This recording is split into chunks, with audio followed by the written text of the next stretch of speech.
হরে কৃষ্ণ। তো আমরা চৈতন্য ভাগবত আদি খণ্ড পঞ্চদশ অধ্যায় থেকে পাঠ করছিলাম, যেখানে মহাপ্রভুর সঙ্গে বিষ্ণুপ্রিয়া দেবীর বিবাহের বর্ণনা রয়েছে। তো সেই বিবাহের আগের দিন অধিবাস, সে অধিবাসে কি কি হলো সেগুলো সেখানে বর্ণনা করা হয়েছে। হ্যাঁ, একদম রাজকুমারের মতন বিয়ে হচ্ছে। কারণ আহ মহাপ্রভুর সমস্ত বিয়ের খরচা কে বহন করছে? কে বলতে পারবেন?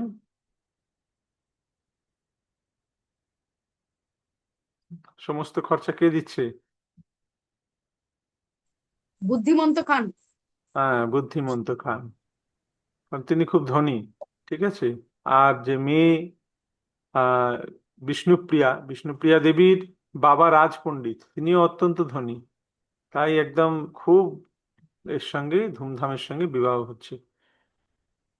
পতিব্রতা গণে দেয় জয় জয়কার, বাদ্য গীতে হইল মহানন্দ অবতার। হুম। চারিদিকে জয়ধ্বনি হচ্ছে, বাদ্য গীত কোলাহল। হ্যাঁ, একদম মানে খুব সুন্দরভাবে বিয়ের সব আয়োজন হচ্ছে। অধিবাস, পরের দিন বিয়ে। হেন মতে করি অধিবাস শুভ কাজ, গৃহে চলিলেন সনাতন বিপ্ররাজ। সনাতন কে? সনাতন হচ্ছেন বিষ্ণুপ্রিয়া দেবীর বাবা। ঠিক আছে। তো অধিবাসের কাজ সমাপন করে তিনি ফিরে যাচ্ছেন বাড়ি। এই মতে গিয়া ঈশ্বরের আপ্তগণে, লক্ষ্মীরে করিলা অধিবাস শুভক্ষণে। তো এইভাবে প্রথমে মহাপ্রভুর বাড়িতে অধিবাস হলো, তারপরে লক্ষ্মীরে করিলা অধিবাস শুভক্ষণে, তারপরে বিষ্ণুপ্রিয়া দেবীর বাড়িতে সেখানে অধিবাস হলো। যেমন আমাদের হয় না যে গায়ে হলুদ হয়, আগে ছেলের বাড়ি হয়, তারপরে মেয়ের বাড়ি হয়। তো সেই রকম তখন এটা অধিবাসের দিনে হতো এই ঘটনাগুলো। এখন ওই টাকা খরচা কমানোর জন্য একই দিনে করে দেয়। ঠিক আছে। তো ছেলের বাড়িতে সবকিছু হলো, তারপরে মেয়ের বাড়িতেও অধিবাস হলো। আর যত কিছু লোকে লোকাচার বলে, দোহারাই সব করিলেন কুতূহলে। আর যা কিছু আছে লোকাচার, যা কিছু আছে সব কিছুই দুই বাড়ির লোকেরাই সবকিছু তা করলেন। ঠিক আছে। দোহারাই সব, আচ্ছা, সব তবে সুপ্রভাতে প্রভু করি গঙ্গা স্নান, আগে বিষ্ণু পুজি গৌরচন্দ্র ভগবান। তবে শেষে সর্ব আপ্ত গণের সহিতে, বসিলেন নান্দিমুখ কর্মাদি করিতে। অতি সকালে, খুব সকালবেলা, ভোরবেলা মহাপ্রভু গঙ্গা স্নান করলেন, তারপরে বিষ্ণু পূজা করলেন। বিষ্ণু পূজা করে তিনি নান্দিমুখ কর্মে তিনি বসলেন। যেমন বিয়ের আগে নান্দিমুখ হয়, যে কোনো এতেই যেটা হয়, পিতৃপুরুষদের করা হয়। বাদ্য নৃত্য গীতে হইল মহাকোলাহল, চতুর্দিকে জয় জয় উঠিল মঙ্গল। পূর্ণ ঘট ধান্য দধি দীপ আম্রসার, স্থাপিলেন ঘরে দ্বারে অঙ্গনে অপার। হ্যাঁ। আর এদিকে বাদ্য গীত নৃত্য কোলাহল হতে লাগলো চারিদিকে। জলপূর্ণ ঘট, ধান, দীপ, দধি, আমের পল্লব, চারিদিকে ঘরে খুব সুন্দর করে এগুলো সাজানো হলো। চতুর্দিকে নানা বর্ণে উড়য় পতাকা, কদলীর পিয়া বান্ধিলেন আম্র শাখা। চারিদিকে বিভিন্ন ধ্বজা, বিভিন্ন রঙের পতাকা উঠছে। হ্যাঁ, লাগানো হয়েছে। আর আহ আম গাছের যেমন এই কলা গাছের যেমন এই লাগানো হয় না, সেরকম কলা গাছের এই দ্বারের দুপাশে লাগানো হয়েছে আম্র শাখা। তবে আই পতিব্রতা গণলই সঙ্গে, লোকাচার করিতে লাগিলা মহারঙ্গে। আগে গঙ্গা পূজিয়া পরম হর্ষ মনে, তবে বাদ্য বাজনে গেলেন ষষ্ঠী স্থানে। ষষ্ঠী পূজি তবে বন্ধু মন্দিরে মন্দিরে, লোকাচার করিয়া আইলা নিজ ঘরে। তো যে স্ত্রী আচার লোকাচার আছে সেগুলো সব হলো। হ্যাঁ, মা সেগুলো সব করলেন। ষষ্ঠী পূজা স্থানে গেলেন, ষষ্ঠী পূজা করলেন, তারপর তার বন্ধু, তার যে মানে সচিমাতার যারা বন্ধু তাদের বাড়িতে বাড়িতে গেলেন, সেখানে যা যা লোকাচার, হ্যাঁ, সেগুলো সব হলো।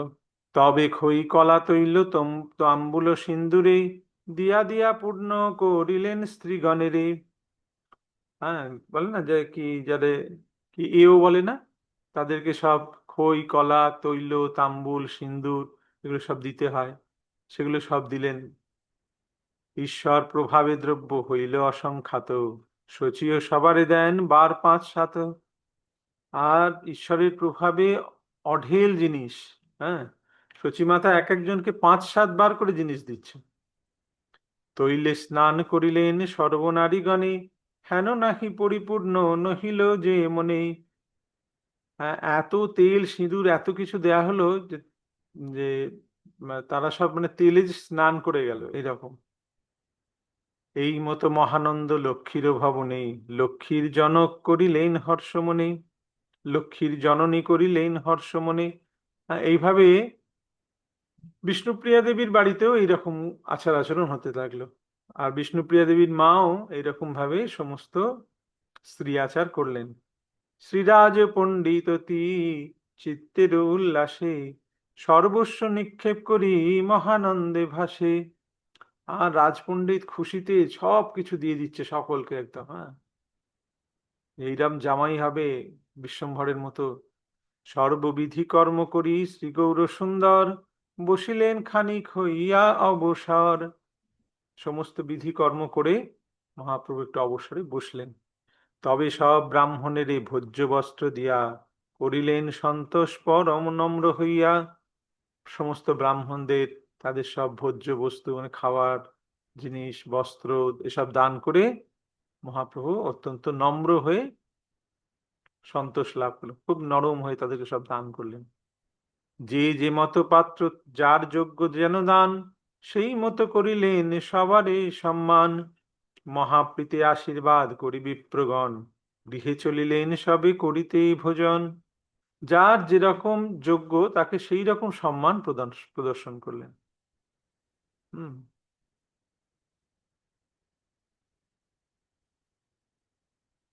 তারপরে সকলকে সব বিপ্রগণকে ভোজন করালেন।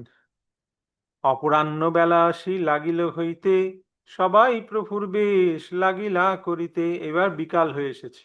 হ্যাঁ, বিয়ে কখন হয়? বিকাল বেলা হয়। তো এখানে একটা অদ্ভুত জিনিস আমি দেখি, এই উজ্জয়িনীতে এসে এখানে দিনের বেলা বিয়ে হয়। আমি তো কোনোদিন দেখিনি, এখানে দিনের বেলায় বিয়ে হয়, দুপুর বেলা বিয়ে হয়। তো এখানে মহাপ্রভুর বিয়ে কখন হয়েছে? অপরাহ্ন বেলা যখন এলো, বিকেল হয়ে গেল, সকলে এসে গেল, এসে মহাপ্রভুকে শৃঙ্গার করতে লাগলো, মহাপ্রভুকে সাজাতে লাগলো। যেমন বরকে সাজায় না, বরকে সাজাতো তখন তো আর আহ এইতে যেত না, বিউটি পার্লারে যেত না, তখন ওই বাড়িতেই সাজাতো। চন্দনে লেপিত করি সকল শ্রীঅঙ্গ, মধ্যে মধ্যে সর্বত্র দিলেন তৌথি গন্ধ। সারা অঙ্গে চন্দন লেপন করলেন, আর তার বিভিন্ন জায়গায় শরীরে গন্ধ লেপন করলেন। গন্ধ মানে হচ্ছে সেন্ট। অর্ধচন্দ্রাকৃতি করি ললাটে চন্দন, তথি মধ্যে গন্ধের তিলক সুশোভন। অর্ধচন্দ্রাকৃতি করে ললাটে চন্দন লাগানো হলো এইরকম করে কপালে, ঠিক আছে।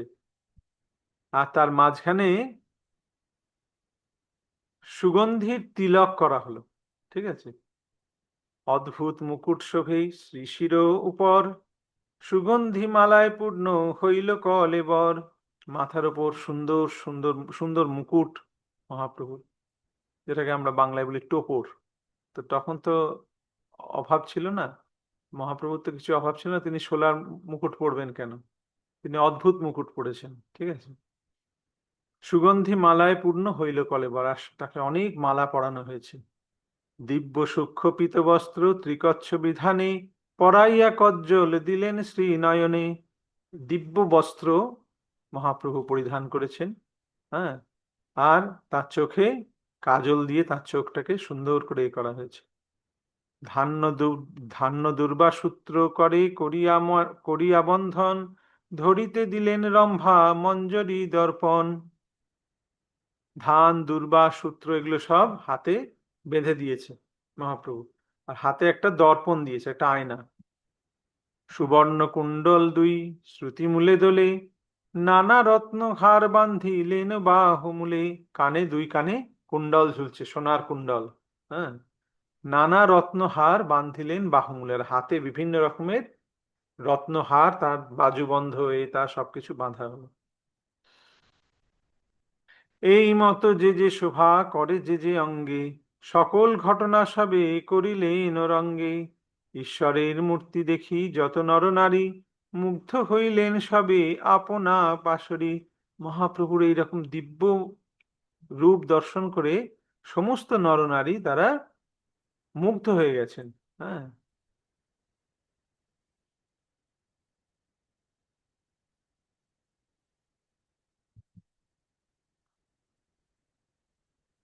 প্রহরেক বেলা আছে হেনই সময়, সবেই বলেন শুভ করাহ বিজয়। যখন সন্ধে হয়ে এসছে আর এক প্রহর বাকি আছে, তখন সকলে বলল যে বিবাহের যাত্রার সময় হয়ে গেছে, এবার যাত্রা করতে হবে, তো বেরিয়ে পড়তে হবে, বিয়ে করতে যেতে হবে। প্রহরে সর্বনবদ্বীপে বেড়াইয়া, কন্যা গৃহে যাইবেন গোধূলি করিয়া। গোধূলি লগ্নে বিবাহ, আর 3 ঘন্টা আগে মহাপ্রভু তার বাড়ি থেকে তাকে বের করা হলো, নিয়ে যাওয়া হলো। এখন আমাদের কি হয়, গাড়ি করে টুক করে পৌঁছে গেল। মহাপ্রভু কি করলেন, প্রহরে সর্ব নবদ্বীপে বেড়াইয়া, 3 ঘন্টা ধরে মহাপ্রভুকে সারা নবদ্বীপে শোভাযাত্রা করে নিয়ে ঘোরানো হলো, ঘুরিয়ে তারপরে তাকে কন্যা গৃহে গোধূলির সময় পৌঁছানো হলো। হুম।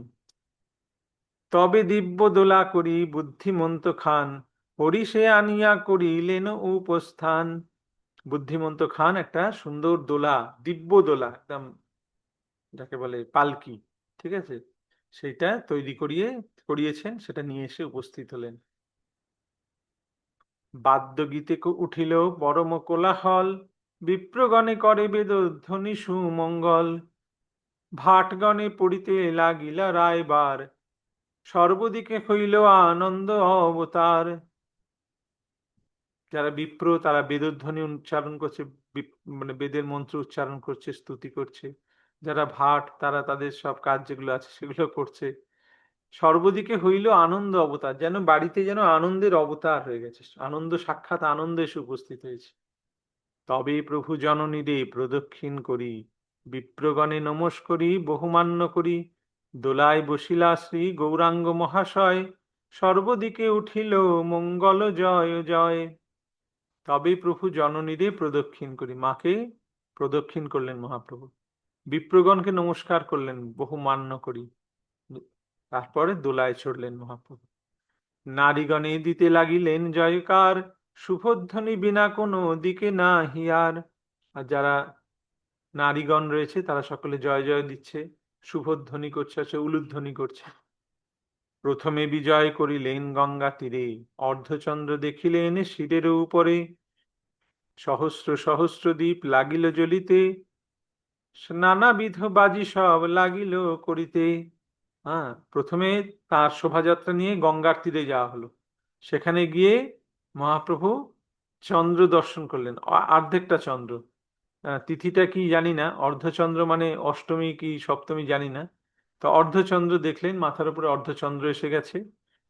আচ্ছা, সহস্র সহস্র দ্বীপ জ্বলছে, মশাল জ্বলছে, আর নানাবিধ বাজি সব লাগিল করিতে, বাজি ফাটতে আরম্ভ করলো, বিভিন্ন রকমের বাজি জ্বলতে আরম্ভ করলো। আগে যত পদাতিক বুদ্ধিমন্ত খাঁর, চলিলা দুই সারি হই যত পাটোয়ার। বুদ্ধিমন্ত খাঁ উচ্চ পদাধিকারী ছিলেন। হ্যাঁ, তো তার যত পদাতিক সৈন্য রয়েছে তারা সব আগে আগে চলেছে।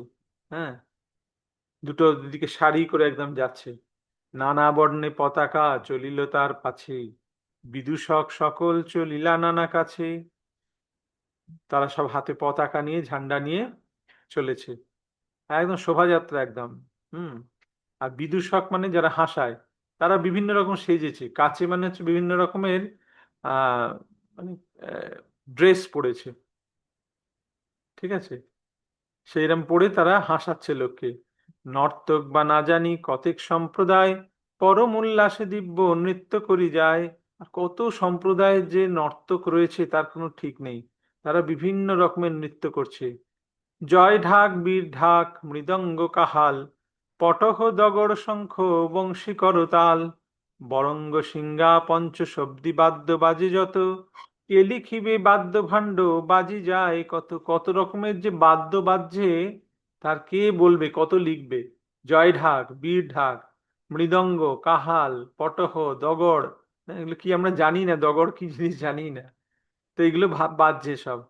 লক্ষ লক্ষ শিশু বাদ্য ভাণ্ডেরও ভিতরে রঙ্গে নাচি যায় দেখি হাসেন ঈশ্বরে, এরকম বাদ্য বাজছে। আর বিভিন্ন লক্ষ লক্ষ শিশু, ছোট ছোট ছেলেমেয়েরা, তারা সেই বাদ্যের সঙ্গে নাচছে, তাই দেখে মহাপ্রভু হাসছেন। সে মহা কৌতুক দেখি শিশুর কি দায়, জ্ঞানবান সবে লজ্জা ছাড়ি না আছি যায়। আর মহাপ্রভুর সেই হাসি দেখে শিশুরা তো দূরের কথা, যারা জ্ঞানবান ব্যক্তি তারাও লজ্জা বিসর্জন দিয়ে তারা নাচতে আরম্ভ করেছে, মহাপ্রভু আনন্দ পাচ্ছেন দেখে। ঠিক আছে। প্রথমে আসিয়া গঙ্গা তীরে কতক্ষণ করিলেন নৃত্য গীত আনন্দ বাজন। প্রথমে গঙ্গা তীরে এসে খুব নৃত্য গীত আনন্দ হলো, বাজন হলো। তবে পুষ্প বৃষ্টি করি গঙ্গা নমস্ করি ভ্রমেন কৌতুকে সর্ব নবদ্বীপপুরী। তারপরে গঙ্গাকে নমস্কার করলেন, পুষ্প বর্ষণ করলেন, তারপরে নবদ্বীপ পুরী ভ্রমণে বেরোলেন। দেখি অতি অমানুষী বিবাহ সম্ভার সর্বলোক চিত্তে পায় মহা চমৎকার। এরকম অমানুষী বিবাহ, কোনো মানুষের এরকম বিবাহ হয় না, এরকম কেউ আগে কোনোদিন দেখেনি এরকম বিবাহ। হ্যাঁ, তো সেই রকম বিবাহ দেখে সকলে চমৎকৃত হয়ে গেছে, কি অদ্ভুত।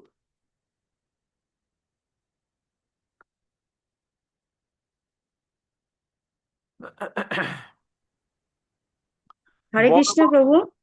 হ্যাঁ, হরে কৃষ্ণ। হ্যাঁ, আমাদের দুইজন জয়েন করতে পারছে না, তারা কি করবো? এই লিঙ্কটা পাঠিয়েছি, জয়েন হতে পারছে না। ওই আইডি পাসওয়ার্ডটা দিন, আইডি পাসওয়ার্ড দিয়ে জয়েন করুক। ও তো ওতে আইডি পাসওয়ার্ডও দেওয়া আছে, দেখুন, বলুন আইডি আর পাসওয়ার্ড টাইপ করে জয়েন করতে পারবে। আচ্ছা, হরে কৃষ্ণ। দেখি অতি অমানুষী বিবাহ সম্ভার, এবং অমানুষী বিবাহ সম্ভার সর্বলোকে চিত্তে পায় মহা চমৎকার, সকলে চমৎকৃত হয়ে গেছে। বড় বড় বিভা দেখিয়াছি লোকে বলে এমত সমৃদ্ধি নাহি দেখি কোন কালে। আমরা বড় বড় মানুষের বিবাহ দেখেছি, তো এইরকম সমৃদ্ধি কোনোদিন আমরা দেখিনি। বলছি ওখানে আইডি আর পাসওয়ার্ড আছে না? মাতাজি, আপনি আনমিউট করে কথা বলবেন না। হ্যাঁ, বড় বড়, আচ্ছা, এই মতো সমৃদ্ধি নাহি দেখি কোনো কালে, এই মতো স্ত্রী পুরুষে প্রভুরে দেখিয়া আনন্দে ভাষায় দেখি সুকৃতি নদিয়া। এইভাবে মহাপ্রভুকে দেখে সমস্ত নর নারী যত নবদ্বীপে আছে তারা সকলে আনন্দে ভাসছে। সবে যার রূপবতী কন্যা আছে ঘরে, সেই সব বিপ্র সবে বিমরিষ ঘরে। হ্যাঁ, যার বাড়িতে রূপবতী কন্যা আছে তারা সকলে বিমর্ষ হয়ে গেছে। আহ, আমার মেয়েটার সঙ্গে যদি এরকম বিয়ে হতো, এইরকম জামাই যদি আমার হতো, সকলে বিমর্ষ হয়ে গেছে। হুম।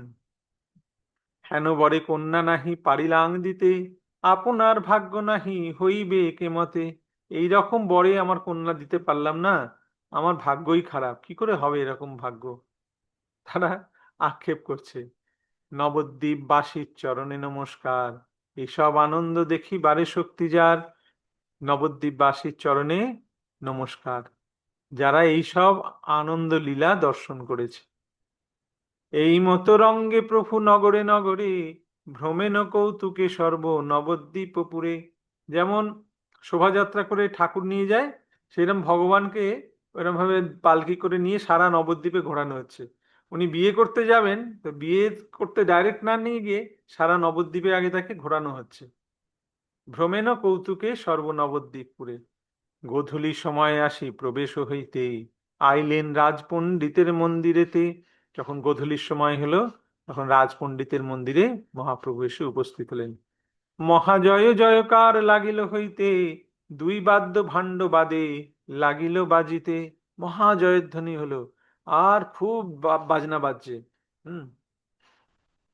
পরম সম্ভ্রমে রাজ পণ্ডিত আসিয়া দোলা হইতে কোলে করি বসাইলা লইয়া। রাজপণ্ডিত এসে মহাপ্রভুকে দোলা থেকে কোলে করে নামালেন। পুষ্পবৃষ্টি করিলেন সন্তোষে আপনে, জামাতা দেখিয়া হর্ষে দেহ নাহি জানে। পুষ্প বর্ষণ করলেন, আর এই রকম জামাতা দেখে তিনি আনন্দে আর তার স্থির থাকতে পারছেন না। তবে বরণের সব সামগ্রী আনিয়া জামাতা বরিতে বিপ্র বসিলা আসিয়া। বরণ করার জন্য সমস্ত সামগ্রী নিয়ে এসে বিপ্র সেখানে বসলো জামাতাকে বরণ করার জন্য। পাদ্য অর্ঘ্য আচমনীয় বস্ত্র অলঙ্কার যথাবিধি দিয়া কইলা বরণ ব্যবহার। তবে তান পত্নী নারীগণের সহিতে মঙ্গল বিধান আসি লাগিলা করিতে। প্রথমে পাদ্য মানে পা ধোয়ানোর জল, অর্ঘ্য ফুল, আচমনীয় বস্ত্র অলংকার এই সমস্ত দিয়ে প্রথমে সনাতন বিপ্র তিনি আগে মহাপ্রভুকে বরণ করলেন। তারপরে তার পত্নী এলেন, তিনি এসে সমস্ত নারীগণদের সঙ্গে এসে যা যা মঙ্গল বিধান আচার আছে সেগুলো করলেন। ধান্য দুর্বা দিলেন প্রভুর শ্রীমস্তকে, আরতি করিলা সপ্ত ঘৃতেরও প্রদীপে। মহাপ্রভুর মাথায় ধান দুর্বা দিয়ে আশীর্বাদ করলেন, আর সাত ঘৃতের মানে ঘিয়ের প্রদীপ, সাতটা ঘিয়ের পঞ্চপ্রদীপ না সপ্ত প্রদীপ দিয়ে আরতি করলেন। খই করি ফেলি করিলেন জয়কার, এই মতো যত কিছু করি লোকাচার। খই করি সব ছড়ালেন, এইভাবে যত লোকাচার করা হলো। তবে সর্ব অলঙ্কারে ভূষিত করিয়া লক্ষ্মী দেবী আনিলেন আসনে ধরিয়া। তারপরে বিষ্ণুপ্রিয়া দেবীকে, তাকে লক্ষ্মী বলা হচ্ছে কেন? কারণ ভগবানের শক্তি তো, সে তাকে লক্ষ্মী দেবী, নারায়ণ লক্ষ্মী, সে লক্ষ্মী দেবী, সবসময় বলা হচ্ছে লক্ষ্মী দেবী। লক্ষ্মী দেবী আনিলেন আসনে ধরিয়া, লক্ষ্মী দেবীকে সর্ব অলঙ্কারে ভূষিত করে তাকে আসনে করে নিয়ে এলেন। তবে হর্ষে তবে হর্ষে প্রভুর সকল আপ্তগণে, প্রভু দেহ তুলিলেন ধরিয়া আসনে। এখন লক্ষ্মী দেবীকে একটা আসনে বসিয়ে, একটা পিঁড়িতে বসিয়ে তাকে তুলে নিয়ে আসা হয়েছে। এখন সেটা দেখে মহাপ্রভুর যারা সঙ্গী রয়েছে, তারা মহাপ্রভু যে আসনটায় বসে আছে সেই পিঁড়িটাকে তুলে ধরেছে, মহাপ্রভুকেও তুলে ধরেছে। তবে মধ্যে অন্তপট ধরি লোকাচারে, সপ্ত প্রদক্ষিণ করাইলেন কন্যারে। এইভাবে লক্ষ্মী দেবীকে ধরে 7 বার প্রদক্ষিণ করানো হলো। তবে লক্ষ্মী প্রদক্ষিণ করি 7 বার, রহিলেন সম্মুখে করিয়া নমস্কার। এইভাবে 7 বার প্রদক্ষিণ করে লক্ষ্মী দেবীকে যখন মহাপ্রভুর সামনে আনা হলো, উনি নমস্কার করে হাত জোড় করে নমস্কার করে আছেন। তবে পুষ্প ফেলা ফেলি লাগিল হইতে, দুই বাদ্য ভাণ্ড মহা লাগিল বাজিতে। এই দৃশ্যটাকে দেখার চেষ্টা করুন, কি দৃশ্যটা হচ্ছে সেটা দেখার চেষ্টা করুন। হুম। তারপরে পুষ্প ফেলাফেলি হলো, যেমন আহ মালা দেয়া হয় না, মালা বদল হয় না, সে মালা বদল পুষ্প ফেলাফেলি হলো। তারপর বাদ্য ভাণ্ড বাজতে লাগলো, খুব বাদ্য বাজতে লাগলো। চতুর্দিকে স্ত্রী পুরুষে কয় করে জয়ধ্বনি, আনন্দ আসিয়া অবতরিলা আপনি। স্বয়ং আনন্দ যে সে অবতীর্ণ হয়ে গেছে সেখানে। হ্যাঁ, সমস্ত লোকে জয়ধ্বনি করছে। আগে লক্ষ্মী জগন্মাতা প্রভুর চরণে মালা দিয়া করিলেন আত্মসমর্পণে। জগন্মাতা বিষ্ণুপ্রিয়া দেবী প্রভুর চরণে মালা অর্পণ করলেন। তবে গৌরচন্দ্র প্রভু ঈষৎ হাসিয়া লক্ষ্মীর গলায় মালা দিলেন তুলিয়া। তখন মহাপ্রভু ঈষৎ হেসে লক্ষ্মীর গলায় মালা পরিয়ে দিলেন। তবে লক্ষ্মী নারায়ণে পুষ্প ফেলা ফেলি করিতে লাগিলা ইহ মহাকুতূহলী। তারপরে লক্ষ্মী নারায়ণ একে অপরের উপর পুষ্প দিতে লাগলেন। হুম। ব্রহ্মাদি দেবতা সব অলক্ষিত রূপে পুষ্পবৃষ্টি লাগিলেন করিতে কৌতুকে। সেখানে ব্রহ্মাদি সমস্ত দেবতারা এসেছে, তারা অলক্ষিতে রয়েছে, অলক্ষিত, কেউ দেখতে পাচ্ছে না, তারা সেখান থেকে পুষ্পবৃষ্টি করলেন। আনন্দ বিবাদ লক্ষ্মী গণে প্রভু গণে, উচ্চ করি বর কন্যা তোলে হর্ষ মনে। এবার আহ লক্ষ্মীর গণ আর প্রভুর গণ, মানে লক্ষ্মীর যারা সাথী আর বরের যে সাথী আর কন্যার যে সাথী, মানে কনের যে সাথী, তাদের মধ্যে বিবাদ শুরু হয়েছে, আমরা কথা হচ্ছে, বিনিময় হচ্ছে। বরকন্যা তোলে হর্ষ মনে। হ্যাঁ, তারা কি করছে, বিবাদটা কিরকম হচ্ছে, যে কে বড়, কাকে বেশি উঁচুতে করা যায়। কখনো মহাপ্রভুকে বেশি উঁচুতে তুলে দিচ্ছে, আবার যারা তখন লক্ষ্মীর যারা রয়েছে তারা লক্ষ্মী দেবীকে ওপরে তুলে দিচ্ছে। কে বেশি তুলতে পারে। ক্ষণে জিনে প্রভুগণে ক্ষণে লক্ষ্মীগণে, হাসি হাসি প্রভু রে বোলায় সর্বজনে। কখনো প্রভুর গণ যারা তারা জয়ী হচ্ছে, কখনো লক্ষ্মীর গণ তারা জয়ী হচ্ছে। আর সকলে হেসে হেসে প্রভুকে বলছেন। ঈষৎ হাসিয়া প্রভু সুন্দর শ্রীমুখে, দেখি সর্বলোক ভাসে পরানন্দ সুখে। মহাপ্রভু এই দৃশ্য দেখে ঈষৎ হাসছেন, আর তাকে দেখে সকলে আনন্দে একদম হয়ে যাচ্ছে। সহস্র সহস্র মহাতাপ দ্বীপ জ্বলে, কর্ণে কিছু নাহি শুনি বাদ্য কোলাহলে। হ্যাঁ, আর সহস্র সহস্র দ্বীপ জ্বলছে, মহাতাপ দ্বীপ মানে বড় বড় দ্বীপ জ্বলছে। হ্যাঁ, আর বাদ্য কোলাহলে কানে কিছু শোনা যাচ্ছে না। মুখচন্দ্রিকার মহাবাদ্য জয়ধ্বনি, সকল ব্রহ্মাণ্ডে পশিলে খেন শুনি। হেন মথে শ্রী মুখচন্দ্রিকা করি রঙ্গে, বসিলেন শ্রী গৌর সুন্দর লক্ষ্মী সঙ্গে। হ্যাঁ, মুখচন্দ্রিকাটা কি আমি ঠিক জানি না, হেন মতে শ্রীমুখ চন্দ্রিকা করি রঙ্গে, এইটাকে এইটাকে বলা হয় শ্রীমুখ চন্দ্রিকা, যে যে জিনিসটা করা হলো। করে মহাপ্রভু লক্ষ্মীর সঙ্গে বসলেন। তবে রাজ পণ্ডিত পরম হর্ষ মনে, বসিলেন করিবারে কন্যা সম্প্রদানে। তখন রাজ পণ্ডিত বসলেন কন্যা সম্প্রদান করতে। পাদ্য অর্ঘ্য আচমনীয় যথাবিধি মতে, ক্রিয়া করি লাগিলেন সংকল্প করিতে। যা কিছু ক্রিয়া আছে সেই অনুযায়ী তিনি সবকিছু সংকল্প করতে আরম্ভ করলেন। বিষ্ণু প্রীতি কাম্য করি শ্রীলক্ষ্মীর পিতা, প্রভুর শ্রীহস্তে সমর্পিলেন দুহিতা। বিষ্ণু প্রীতি কাম্য করি, দেখুন এখানে কি বলা হচ্ছে, এটা যে কোনো কাজ বিষ্ণুর প্রীতির জন্যই করা হয়, করা উচিত। বিষ্ণু প্রীতি কাম্য করি অর্থাৎ বিষ্ণুর প্রীতি কামনায় লক্ষ্মীর পিতা প্রভু শ্রীহস্তে সমর্পিলেন দুহিতা।